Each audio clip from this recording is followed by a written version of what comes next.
Welcome back to another episode of Constructive Game Critiques Conversations. I kind of want to talk about something that has been it's been looming for a while, and I've touched on it, sparingly in the past. But I think it's time we had a realistic conversation because um, over at Microsoft, and particularly the Xbox division, because we talk about games on this channel. Uh, there's been a very large shift in the cultural environment um, due to one Asha Sharma, and I'm pretty sure Matt Booty, who I've spoken about before, because Matt Booty is the shooter. He's the killer. He's the one that they don't tell you about, right?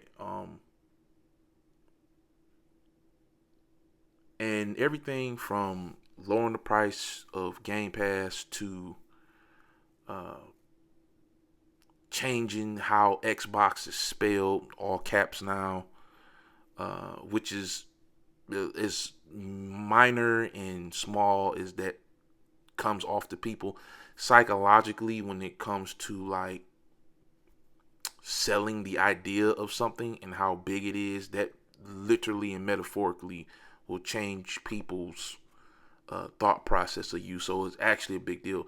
And you're starting to see that Asha Sharma truly does understand not only uh, business from a psychological standpoint, but she understands business from a business standpoint, period. Like, this lady is really, really smart. And you're starting to see that now. She's like, people had worries and concerns about her, and even I did, coming from AI, but she is hyper intelligent. Yeah, like I think that you're going to see her, for better or for worse, so far for better, really change the culture at the Xbox gaming division, and it's definitely going to be different a year from now than what it is even now, right? And she's already made in like 2 months a lot of major changes, 2.5 months now. I say all that to say this: the one thing that you see a lot of Xbox pundits preach about when they want her to change is this matter of exclusivity. And I've seen like a couple of people on X who are streamers, influencers, and generally associated with Xbox when it comes to visiting studios, live events, getting early access, stuff like that. uh, Tweet out a couple of things, in particularly about Forza Horizon 6, which just released in early access on Friday. Daniel Pena, a shout out to him, basically just put out a tweet. And I've literally read this thing like 5 minutes ago from recording this video. Imagine if this game was on PlayStation, because, the tweet was basically that I think Forza Horizon made a ridiculous amount of money since Friday. I guess the Steam numbers. Well, I don't know. I know the Steam numbers are at like 130,000. Uh, I think was the peak amount of players or concurrent players in the first. What has it been? This is Sunday morning, so the first 48 hours of the game being on market officially.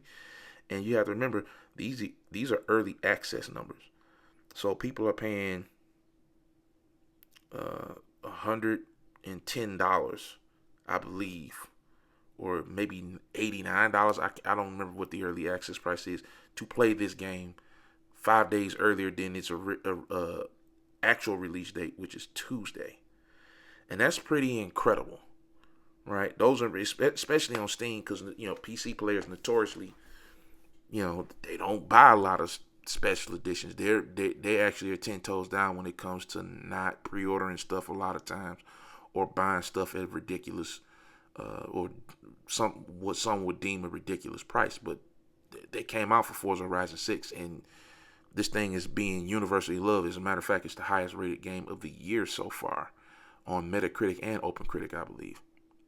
I say all that to say this: Daniel Pena's tweet or X post has caught in a lot of flack from Xbox fans, saying that that they're sick of Xbox influencers saying, "Oh, the game should be everywhere, and Xbox should put their games everywhere," when they don't demand it of Sony. And I'm kind of like abbreviating what one particular post said, and then telling Xbox players, if you want to play Spider-Man, go get a PlayStation. You know what the problem with this rhetoric is?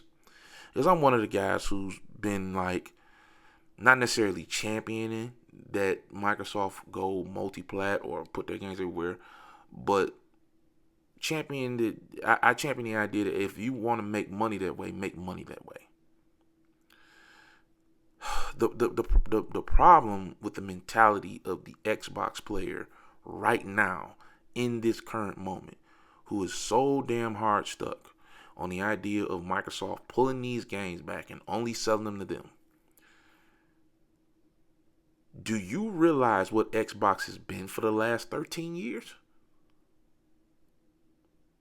Now, keep in mind, what I'm about to say doesn't come with an ulterior motive or some kind of agenda. I own an Xbox Series S, an X, a PS5, a PS5 Pro. I own a Switch 2, and I own 2 or 3 PCs, and 4 if you count my Steam Deck and my Asus ROG Ally. I'm going to say this. I only champion Microsoft putting their games everywhere because I don't want anybody else at that place to get fired. This isn't about some secret support for Sony. Get off your fucking soapbox with that. I'm pretty sure Daniel Pena does not have some kind of secret fucking love for PlayStation. Anything he loves about PlayStation, he's been pretty front and forward about it, right? But you guys are attacking the Paris Lillys, the Daniel Penas. These guys are pretty good guys, at least as far as I know. I don't know them personally.